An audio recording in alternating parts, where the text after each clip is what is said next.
Ang saya, no? Ang taas ng dolyar ngayon. Mas malaki ang padala natin. Wow! Pero alam mo ba na may secret problem dito na hindi pinag-uusapan?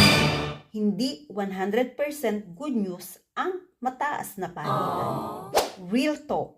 Panalo talaga ang mga OFW sa mataas na exchange rate. Before, $1,000 equals to 50,000 pesos. Ngayon, ang $1,000 is equals to 60,000 pesos. Same trabaho, same pagod. Pero may additional na 10,000 agad sa padala mo. Parang salary increase nang walang increase. Pero ito ang tanong.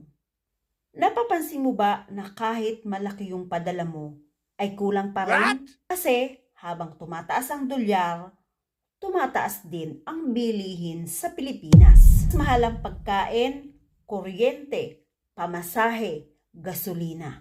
Yung dagdag mong 10,000 pesos, kinakain lang din ng inflation. At ito pa ang mas masakit na part. Habang tumataas ang value ng padala mo, mas nagiging dependent ang pamilya natin sa padala. At mas lalong nagiging mahirap ang pag-uwi. Kasi sanay ka na sa foreign income. Kaya hindi sapat na masaya lang tayo sa mataas na palitan.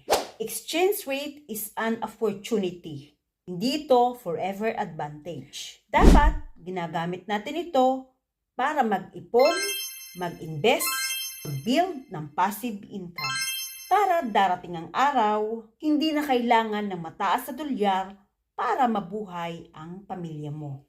If you're an OFW na gustong magpalago ng pera habang ikaw ay nasa abroad, I am sharing free financial education. Comment OFW or send me a message para makasama ka sa webinar. Let's turn high exchange rate into a lifetime income.